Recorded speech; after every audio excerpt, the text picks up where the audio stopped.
5 দিন পরে এসে 22টা শো পেয়েছিস ভাই। 2টা শো পাওয়ার কথা ছিল এত ব্যাড রিভিউর পরে। হ্যাঁ, আমি এইটুকু মানছি যে প্রিন্স টিম পরিপূর্ণ ছবি আপনাদেরকে দিতে পারেনি, দেশের মানুষের কাছে পৌঁছতে পারেনি।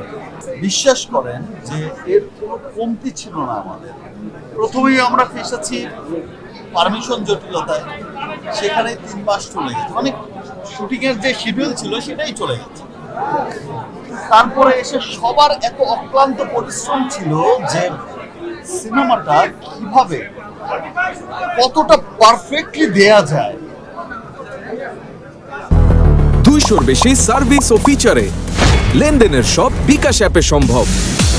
দেখেন, প্রিন্স আমি যখন গল্প শুনেছি তখনই আমার মনে হয়েছিল যে, এবং যে গল্প যে পরিকল্পনা শুনেছি তখন আমার কাছে মনে হয়েছিল যে এটা আমার জীবনের এই পর্যন্ত করা সবচেয়ে বড় সিনেমা হবে। বাট হয়তো সময় স্বল্পতার কারণে আমি সেটা করতে পারি। আমি আমার টিমের পক্ষ থেকে, আমার প্রযোজক, আমার পরিচালক, সবার পক্ষ থেকে আমি সরি চাইছি যে আমরা চেষ্টা করেছি।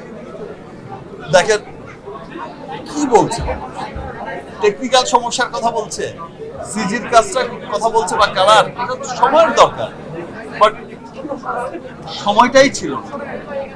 ঈদের আগ দিন পর্যন্ত আমাদেরকে কাজ করতে হয়েছে।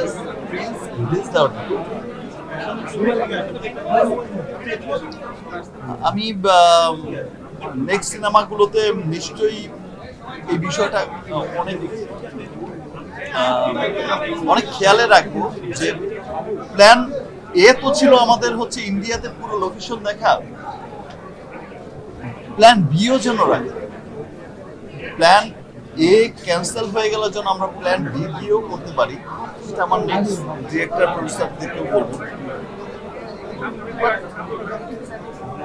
যত যাই বলুক, যে যাই বলুক, প্লিজ যারাই দেখছেন, আমি রকস্টারের শুটিংয়ে ছিলাম, সেখান থেকেই দেখছিলাম, রিভিউ দেখছিলাম। 5 দিন মাল্টিপ্লেক্সে ছিলাম না, 5 দিন পরে এসে 22টা শো পেয়েছিস ভাই। 2টা শো পাওয়ার কথা ছিল এত ব্যাড রিভিউর পরে। এটাই হচ্ছে মানুষের ভালোবাসা, এটাই হচ্ছে মানুষের ভালোবাসা। এইরকম যে ভাই আমি আমার পছন্দের মানুষকে হেঁটে যেতে দেখবো, তাতেই হবে, আর কিচ্ছু লাগবে না।